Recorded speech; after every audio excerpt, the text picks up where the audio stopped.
TDP అభ్యర్థుల మార్పు చేర్పులపై చంద్రబాబు గారు కసరత్తు చేస్తున్నారని, పలు చోట్ల టీడీపీ అభ్యర్థులను మార్చే దిశగా చంద్రబాబు నాయుడు పావులు కదుపుతున్నారు అంటూ కూడా కొన్ని ఊహాగానాలు ప్రచారం జరుగుతున్నటువంటి నేపథ్యంలో ఒక ఎంపీ స్థానంలో అలాగే 2 అసెంబ్లీ స్థానాల్లో అభ్యర్థులను మార్చే ఆలోచనలో చంద్రబాబు గారు ఉన్నారని, అంటే ఆ 2 స్థానాల్లో బీజేపీతో ఇచ్చిపుచ్చుకునేటువంటి ధోరణిలో అటువంటి మంత్రాలు జరుపుతున్నారు అంటూ కూడా ఒక వార్త ఇప్పుడు సోషల్ మీడియా వేదికగా చక్కర్లు కొడుతున్నటువంటి నేపథ్యంలో ఈ అంశానికి సంబంధించి మనతో మాట్లాడేందుకు ప్రముఖ రాజకీయ విశ్లేషకులు, ప్రముఖ సీనియర్ జర్నలిస్ట్ ఉప్పాల లక్ష్మణ్ గారు మనతో ఉన్నారు. సార్తో మాట్లాడదాం. సార్, హాయ్ సార్, నమస్తే. నమస్తే సార్, పలు చోట్ల టీడీపీ అభ్యర్థులను మార్పు చేర్పులు చేసేందుకు చంద్రబాబు గారు యత్నిస్తున్నారని, అందులో భాగంగానే బీజేపీ నేతలతో ఆయన మంత్రాలు జరుపుతున్నారని, బీజేపీతో ఇచ్చిపుచ్చుకునే ధోరణిలోనే ఈ అభ్యర్థుల మార్పు కూడా ఉండబోతోంది అంటూ కూడా ఒక వార్త సోషల్ మీడియా వేదికగా చక్కర్లు కొడుతూ ఉంది. ఒక పార్లమెంటు స్థానం అలాగే 2 అసెంబ్లీ స్థానాల్లో అభ్యర్థుల్ని మార్చే యోచనలో చంద్రబాబు గారు ఉన్నారని, నిన్న రఘురామకృష్ణరాజు గారు టీడీపీలో జాయిన్ అయినటువంటి నేపథ్యంలో కూటమిలో భాగంగా, అంటే పొత్తులో భాగంగా నర్సాపురం ఎంపీ స్థానం ఇప్పటికే బీజేపీ అభ్యర్థికి వెళ్ళిపోయింది. అయితే ఆ స్థానాన్ని చంద్రబాబు గారు టీడీపీకి ఇవ్వాలని కోరుతున్నారని, దానికి బదులు ఏలూరు స్థానాన్ని మేము ఇస్తామంటూ కూడా మంతనాలు చేస్తున్నారు భారతీయ జనతా పార్టీ పెద్దలతో అంటూ కూడా కొన్ని వార్తలు మనం వింటూ ఉన్నాం. ఏంటి సార్, దీని మీద మీ విశ్లేషణ ఏంటి? ఇప్పుడు ఇవన్నీ ఊహాగానాలే, కానీ అటు తెలుగుదేశం కానీ ఇటు బీజేపీ కానీ ఎవరు ఏమి చెప్పలేదు. అంటే ఎవరంటే బీజేపీ అధ్యక్షురాలు పురంధేశ్వరి అన్న చెప్పాలి, లేదంటే అక్కడ నారా చంద్రబాబు నాయుడు అన్న చెప్పాలి. ఎవరు అలాంటి మాటలు ఏమీ మాట్లాడడం లేదు. మాట్లాడినప్పుడు మనము అవి ఊహాగానాలుగానే అనుకోని, మరి ఏమన్నా అక్కడ వాళ్ళకి ఏమైనా ఇబ్బందులు ఉన్నాయా, అభ్యర్థులను మార్చాల్సిన పరిస్థితి ఎందుకు వచ్చింది అనేది మాట్లాడుకోవాల్సి వస్తే, ఇప్పుడు రఘురామకృష్ణరాజు ప్రధానంగా కనిపిస్తుంది. రఘురామకృష్ణరాజు ఎప్పుడో వైఎస్ఆర్సీపీని వ్యతిరేకిస్తూ 4 సంవత్సరాల నుంచి పోరాటం చేస్తున్న వ్యక్తి. ఎన్నికల షెడ్యూల్ వచ్చినా కూడా తను ఏ పార్టీలో చేరాలో నిర్ణయించుకోకుండా నిన్నటి వరకు వేచి నిన్న చేరాడు పార్టీ. అవును, అంటే రాజకీయ పార్టీలలో చేరకుండా, వాళ్ళతో సంప్రదింపులు జరపకుండా సీట్లు ఎవరైనా ఏ పార్టీ వాళ్ళైనా ఎలా ఇస్తారు? ఆయన ఉద్దేశం తెలియనప్పుడు. కాబట్టి ఆయన మొదటి తప్పు ఏంటంటే ఏ పార్టీలో చేరకుండా ఉండి, నేనేదో ఢిల్లీలో ఒక మంచి రాజు గారి కుర్చీ చేసుకొని కూర్చుంటే నా కాళ్ళ దగ్గరికే సీటు వస్తుంది అని భావించాడు. ఆయన అహంభావంతో ఉన్నాడు. ఇప్పుడు అహంభావం దిగిపోయింది దెబ్బకు. ఇప్పుడు బీజేపీతో ఆయన సఖ్యతగా ఉంటూ పార్టీలో చేరి, ఇదిగో నర్సాపురం నాకు ఇవ్వండి అని చర్చ జరుపుకొని ముందుకు వెళ్ళి ఉంటే ఇచ్చేవారేమో. అలాంటిది ఏం చేయలేదు కదా. చాలా సార్లు ఆయన ప్రెస్ మీట్లలో నేను పోటీ చేస్తాను, నా దగ్గరికే సీట్లు వస్తాయి అనే విధంగానే మాట్లాడాడు.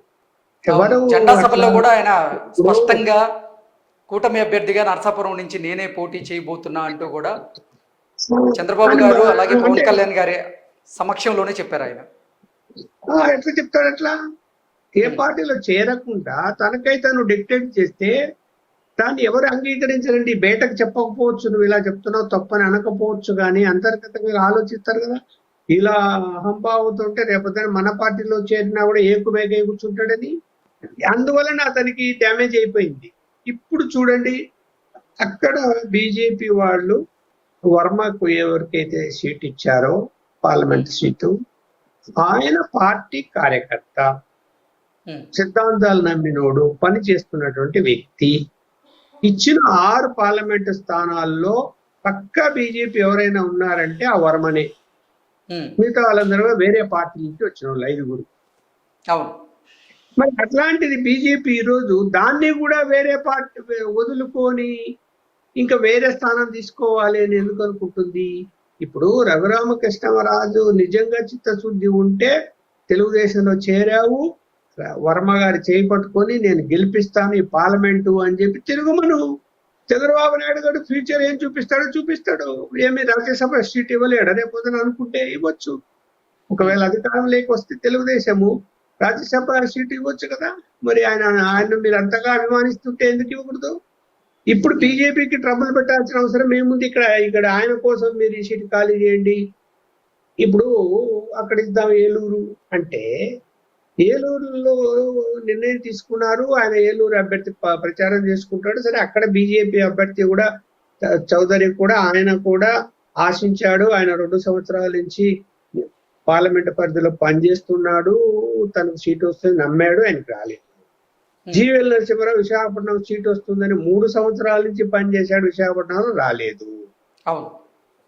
మరి కొన్ని సందర్భాలు పొత్తులు పెట్టుకున్నప్పుడు సీట్ల సంఖ్య తగ్గినప్పుడు ముఖ్యమైనటి ఏవి, ఎవరు, ఏంటి అనేది వాళ్ళు చర్చించుకొని నిర్ణయాలు తీసుకున్నారు, అయిపోయింది.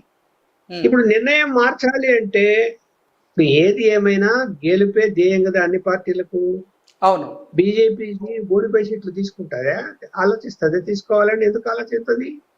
గెలిపించాలి, సీట్లే కావాలని ఆశిస్తుంది. క్యాండిడేట్ కూడా బలమైన క్యాండిడేట్ కావాలని ఆశిస్తుంది. ఇప్పుడు అన్ని చోట్ల కూడా 6 చోట్ల కూడా బలమైన అభ్యర్థుల్ని రంగంలోకి దింపామని భావిస్తున్నది. అంటే రకరకాలుగా ఆర్థిక పరంగా, కులాల పరంగా అన్ని చూసుకున్నప్పుడు ఎలాంటి ఇబ్బంది ఉండదని. సరే, అభ్యర్థులను రాయలసీమ, కడప జిల్లాకు జనం తీసుకెళ్లి అనకాపల్లిలో పెట్టేస్తే మరి గెలుస్తాడా? అక్కడ కోస్తా ప్రాంతంలో విభిన్నమైన ధోరణులు ఉంటాయి అనేది కూడా ఉంది, కాదని అనటం లేదు. గెలుస్తాడా ఓటాడు తర్వాత సంగతి. కానీ ఆర్థికంగా అతను బలమైన వ్యక్తి అనే ఉద్దేశంతో తీసుకుపోయారని అనుకుంటున్నాను. అందులో అక్కడ తెలుగుదేశం ప్రాబల్యము, జనసేన ప్రాబల్యం, 2 పార్టీల ప్రాబల్యం బాగుంది కాబట్టి గెలిచేయచ్చు అని. అభ్యర్థి ఎవరైనా గెలుస్తాడు, ఖర్చు పెట్టే వాళ్ళు కావాలా అనే ఉద్దేశం కనిపిస్తున్నది అక్కడ. అది కూడా నాకు చేసి సరే. అంటే ఇప్పుడు రఘురామ కృష్ణరాజు గారు టీడీపీలో జాయిన్ అయినటువంటి నేపథ్యంలో మరి ఇప్పుడు రఘురామ కృష్ణరాజు గారు నరసాపురం ఎంపీగానే పోటీ చేసే అవకాశం ఉందా, లేదంటే ఉండి అసెంబ్లీ స్థానం నుంచి టీడీపీ అభ్యర్థిగా ఆయన పోటీ చేయబోతున్నారా అంటే ఏం చెప్తారు సార్? ఇప్పుడు ఆయన ఉన్న ఇమేజ్కి ఆయన పార్లమెంటుకు పోటీ చేయడమే కరెక్ట్ అయిందని నేనైతే భావిస్తున్నా. కాకపోతే మరి ఇక్కడ అది ఇప్పుడు బీజేపీలో కూడా పురంధేశ్వరి నిర్ణయాలు తీసుకునే పరిస్థితి లేదు ఇవాళ. కేవలం కేంద్రంలోని అమిత్ షా గారు, నడ్డా గారు వాళ్ళు ఏం డిస్కస్ చేసుకుంటారో, వాళ్ళు ఏ నిర్ణయం తీసుకుంటారో దాన్ని ప్రధానమంత్రి గారు చెప్తారు. పార్లమెంట్ మెంబర్ల విషయంలో ఫైనల్ గా ఒక నిర్ణయం తీసుకుంటారు. కాబట్టి ఇక్కడ వాళ్ళు మరి ఉన్న 6గురిలో కేవలం పక్కా బీజేపీ అతను ఒక్కనే వర్మ నరసాపురము అతన్ని కూడా తీసేసి రఘురామరాజుకి ఇచ్చి ఇంకొక సీటు ఏదైనా విశాఖపట్నమో ఏలూరో తీసుకున్నారు అనుకోండి, పార్టీ యొక్క ఇమేజ్ ఏమవుతుందని పార్టీ కార్యకర్తలందరూ డిమాండ్లు ఇస్తారా? ఏమయ్యా పక్కా బీజేపీ వారు ఒకరన్నా దొరకదా, మీకు అందరు వేరే పార్టీలు వచ్చిన వాళ్ళందరికీ టికెట్లు ఇచ్చుకుంటారా అని మాట్లాడతారు కదా. ఈవెన్ ఏలూరులో కూడా ఆశిస్తున్న అభ్యర్థి కూడా వేరే పార్టీ నుంచి వచ్చిన ఆయన కూడా. అవును. అందువలన అంత సులభంగా మారుస్తారని నేను అనుకోవటం లేదు. ఒకవేళ ఎక్కడైనా ఇంకొక అభ్యర్థిని వేరే పార్లమెంటులో అభ్యర్థిని ఏదైనా సర్దుబాటు చేసుకొని చంద్రబాబు నాయుడు గారు అవకాశం కల్పిస్తారో మాకు తెలియదు. కానీ మరి మీరు అన్నట్టు అసెంబ్లీకి పోతాడేమో అంటే పోవచ్చు అసెంబ్లీకి. ఇప్పుడు శ్రీనాథ్ చౌదరి ఉన్నాడు, రాజ్యసభ సభ్యుడు, మరి అసెంబ్లీకి పోటీ చేస్తాడు కదా.